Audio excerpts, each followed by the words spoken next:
started in 2004 by a few retailers coming together and asking for an association that can help them grow in this country.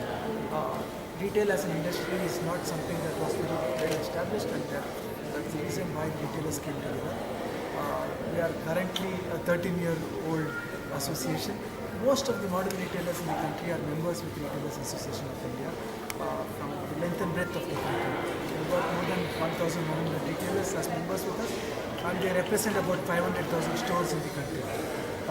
We've all assembled here in Chennai today because we got this event here called the Chennai Retail Summit. And Chennai Retail Summit is to bring in retailers from the southern part of India to come in together and interact with each other and learn from each other. Chennai has always been iconic in its ability to create fantastic retail companies. Many of the retailers in Chennai have been in existence for more than 50 years. They have been people who have been created out of a very strong value system. They have got sense of values which is very well ingrained, and they create huge amount of value for customers who come in and shop from them. It's apt that we created this session here, and the session is called value and valuation. Because unless a retail company has got values, they will not be able to create the right kind of value for customers. Once they create the right value for customers, it's only fair that they are valued rightly, and therefore valuation comes into the picture. We've got various topics getting discussed today. One part of it is this whole thing around values, value and valuation. The second part is about how do you determine valuation. The third is about what are the key components that will create a better retail company. So there are sessions around technology in retail. There is session around the right kind of space for retail. In fact, Virtuous Retail is opening up a big mall here, and they are also talking to various retailers in this place. We've got various service providers coming in and providing their services to ensure that the sense of value for customers is enhanced by the retailers. It's a full day session, and we believe that it will bring in various aspects of retail business. We are also proud to say that one of the sessions that's going to be held is around women in retail. Women can form a very significant part of retail. Retail is always known as a big employer, but if we get lots more women to work in retail, I think it would be a great boon for retail as a country. We've got less than 20% women working in retail in this country, while in most parts of the world it's more than 50%. So the aspect that we are trying to cover here is how do women get to be good in retail and become leaders in retail business. So that's another session that we look forward to today. There are good retail leaders who are women in this country, and we hope that will get developed in the next year. As an association, we are working with the government to try and enhance retail industry. We are creating retail policies to help retail industry. 3 governments in the country have already created a formal retail policy, which is Maharashtra, Andhra Pradesh and Karnataka. There are 3 more states that's already set up but are going through the final stages, which is Telangana, Haryana and Gujarat. And we believe that other states in the country would follow suit and create the right kind of retail policies to enhance retail.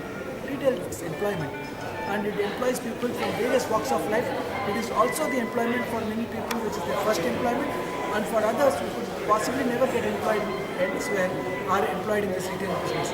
I hope that this session will help towards greater employment and greater adherence to laws in this country. Thank you. Thanks, Gautam. Now again coming back to Jacob, there is always this fear with the entrepreneur that he will lose control, or someone is going to sit on his board and keep bothering him. Does this really happen, or they are just stories? And what are the circumstances, and what should the entrepreneur do to avoid such situations? How much should one typically dilute when he raises for the first time? And here we are actually talking about existing businesses. So, let me talk about the first part, which is how much interference or control does the private equity player want to exercise. I think as he very correctly mentioned, some of us who may have been retailers are not in the business right now of being in a private equity company to run another retailer. Okay? We've now transitioned from that role, and it's not the job of a private equity player or a minority investor to try and run the company. the occasions when we have to, it usually means that the relationship or that the company has reached a stage where there is no other option. But that hopefully is a very small and rare case. Ideally, we are investing in companies to back the promoter, to back his team, and to hopefully let them run the company and take it to whatever they promised to do. Where do the disagreements come? The disagreements come partly because many promoters forget what they've said in their investment deck. The bankers, there are some bankers sitting here, usually will coach you to say certain things. In your eagerness to get money, you may succumb to saying things that you maybe don't really fully believe in. The banker actually exits the process as soon as the marriage is done, right? And in fact, it's actually worse than a marriage. Marriage, you can divorce and go away. Here, both are stuck with each other till one or the other gives up. So, I think if both sides really keep to the commitments that they originally set out in terms of what their mode of engagement is, I don't see too many occasions where there is potential for conflict. In our portfolio, the companies where there has been significant conflict have been companies where we are minority investors, where promoters have been seriously culpable of continuing to, indulge in real bad practices. Okay, so there, as I said, we are custodians of the money that we've invested, not my money, it's somebody else's money that he's given to me. It is my job sitting on his board to try and ensure that the company comes back to, the standards that we both actually agreed they would fulfill. Otherwise, our job really is to try and make the companies and the promoters successful. We are totally aligned that your success as a promoter is the only way that we can really be successful. So this is not about us getting some ego trip by putting you down. The only way, and we are measured on a very absolute standard. When you're on the operating side, you can spin many things. So I'm not making money, but my brand value is going up. My brand is the best known, but I've got best distribution, I've got this, I've got that. But when you're on the investing side, it's a very stark thing. I put in 100, within so much of time, how much did I get back out of that company? That's it. All the other spin is, doesn't cut it. So, we are totally aligned. We want to be aligned with whoever we invest in, and it is your success that enables us to get our returns and look good in front of our bosses and our investors. So don't forget that. There's much made out of private equity guys coming in, running companies, etc. Usually that's, first of all, a small minority that gets the big noise, and two, there are usually some really, really bad reasons why they would have had to do that, but it's not the norm. So basically you're saying that both the entrepreneur and the investor is on the same side of the table, unless of course the entrepreneur wants to go to the other side. An excessive obsession on the first valuation. Okay? A lot of people, what they've done is they've argued over this valuation. There are people from this city, okay, who used to be at one time sector leaders nationally. They've sat with me on the CII National Retail Committee, who are nobody today. They are forgotten. I can predict, they will be history within, it's only a matter of time. Why is that? And I can tell you they were chased by everybody. Okay, in the country, there wouldn't have been a single fund that didn't make a pilgrimage to Chennai to meet those guys. But every time they thought of taking money to expand, they got a little more greedy, and finally the opportunity that required a certain amount of capital, they were not generating themselves, passed them by, okay, and others just, and now nobody will invest in them, okay, so just remember that, When you're going through this process, you are actually inviting somebody to be with you who is attached to the hip. For the matter, we keep telling our entrepreneurs when we are investing with them, after the spouse, we are the best well-wishers of the entrepreneur. Because our interests are completely aligned. Our economic interests, our wealth creation interests are completely aligned. I can win only if the entrepreneur wins. We both of us will lose together or win together. I would touch upon the conflict issue, what Jacob obviously dwelled upon in a very, very detailed way. Coming back to this question about preparation, I think not many of people who are going through the first time fundraising, be it venture capital or private equity, have to look back and see what am I doing this for. That's what I was saying in my opening thing. Is there an opportunity?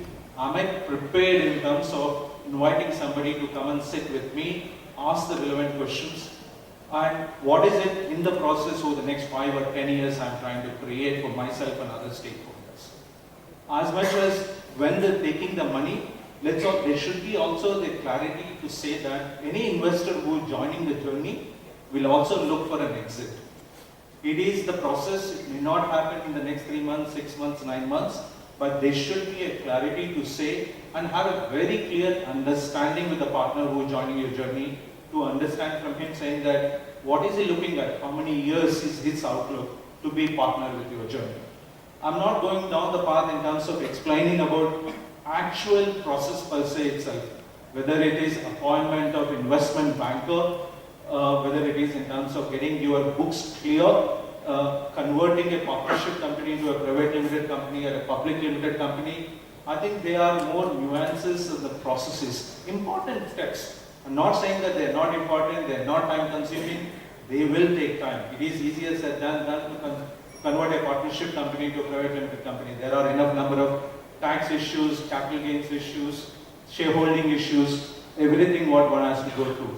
But you will find solutions for that with some tax advisor, some investment banker. I think the process is much more beyond that.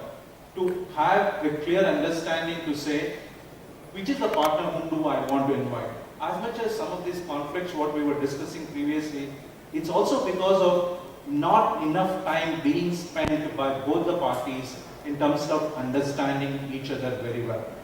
I think simple thing, as much as the fund is doing a diligence on you, every investor who is going to invest with you, they do something called due diligence. They will ask you to give them your books, your tax, your every other business due diligence, financial metrics. Similarly, it is up to you to do a due diligence on him, on that fund.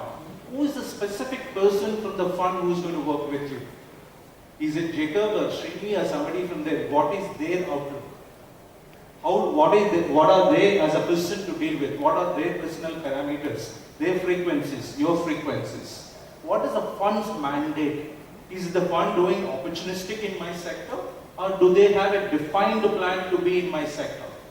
If somebody is just being a fly-by-night operator just because there is something called FOMO, which is fear of missing opportunity, just the fact that there's many other deals happening in healthcare, he also wants to do a healthcare. Many other investments happening in apparel retail, I also want to do one more apparel retail. Or does he have a plan? Does he understand what does it mean to be an investor? As a valued investor, what does he can bring me to value? It is beyond money. Obviously, all of us are just not looking at money, right? We also want somebody who can add value. What is that add value? Is it in terms of my recruitment? Is it in terms of thinking along with me on my strategy? It is in terms of helping me in terms of my systems and processes. It is in terms of getting my finances in time, my inorganic growth through mergers and acquisitions. I think that clarity to be there very clearly. So the process was e-commerce boom, and you know that you're not in that segment completely. I think apart from the financial being a multiplier of it, you have to show the investor the passion that you're carrying in the business. That is an emotional X factor which nobody can multiply today. If the investor finds you passionate, what are you giving the investor? So, in this current Series A round, when we are talking to investors, we are telling them, are you looking at coming and exiting in 5 years? I think I'll give you an exit in 3 years by being a strategic buyout. So, what's the multiple you get? My industry is especially a very lucrative opportunity for a strategic internationally, and that's what investors are backing today. They're not looking at the multiple factor of my revenue. I've got 6 buyout offers from the time we were from 10 stores to 50 stores. I rejected all of them. just because I think I was not in sync with the company that wanted to buy me out, because I'm not looking at selling off my company and just going to a retirement home. I'm looking at being a part of the business till retirement. And that's the passion we carry in the business. And that's what investors are backing today. So for your first dilution, I think you need to make a compromise because you're looking at the larger picture. If you're going to just put your foot down and say that, look, I'm looking at this, otherwise, sorry, I'm not interested, investors have other opportunities as well. If you're having other opportunities, good.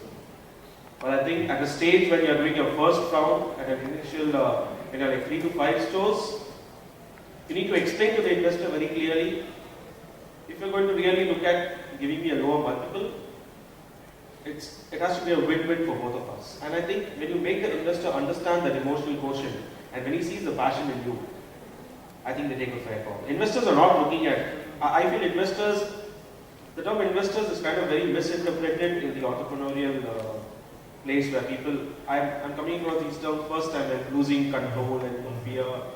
I mean, the dead guys are more fearful than that. So, I think a debt is an obligation and investor is an opportunity. So, especially when Pratik spoke about passion, now this question is to both of you, Jacob and Finney. I mean, when you're talking of passion for the entrepreneur, so what is the amount of weightage you would possibly give to an entrepreneur as compared to the story? Assuming that there are just two parameters to look at, story and the entrepreneur. What is the sort of weightage which you will give between these two? Down a little bit, but as the company matures, becomes much more sizable, where you have a flexibility and an opportunity in terms of inviting external management to be part of it. No, I would just tend to agree. Even at a later stage, in most minority growth investments, you are really dependent on the promoter and his passion. Okay, so to a large extent, you are betting on the promoter. Somebody actually captured this very well. He said, if you have a great team, they can figure out any story in a market condition. No private equity investor has the competence to really predict what tomorrow the after is going to bring. We like to pretend we do, but we can't. And therefore, you always depending on a team that can actually cope with what challenges the future brings, that can adapt to it. So I would tend to agree with Srini, whether it's early stage or later stage, it's always finally the promoter and the team that you are. I think I agree myself because when we were like growing, it was me and my wife. Because it sounds so cool. I just The got only a thing I question in don't want 2016. He asked me a very simple places. question. It'll be so What will get logged out by Ronnie for? Who runs the business? I said, okay, it's a fair question. So you need to create your team passionate. You need to create the passion among your team. The passion that runs into you has to run into your team. If you are going to be a single man boss, I don't think that's the right outcome. Because today, anything can happen right now.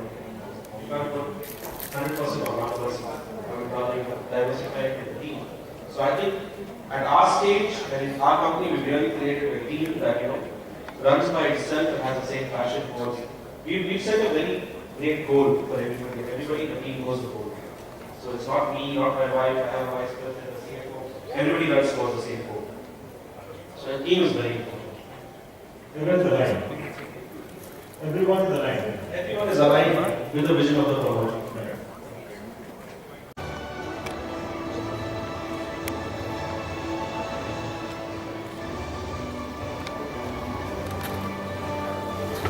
Mr. Jacob Williams, partner of Business Group Advisors. Mr. Pratik Shah, CEO of Spec Sneaker Operations PVT Limited. And Mr. Srini Agarwal, partner of Greenwood Capital.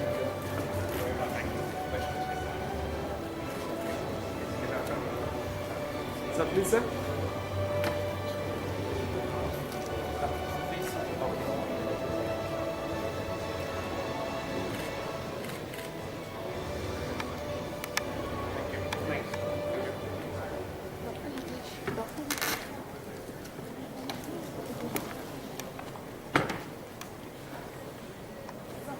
Also, I would like to request Dr. Hitesh Bhatt, the Director of Marketing and Communication of Retail Association India, to hand over and felicitate our moderator, Mr. Amrish Kalina.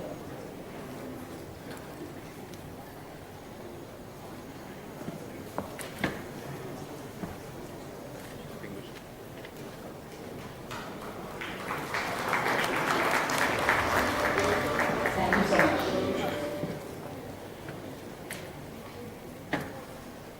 So moving on, I would like to invite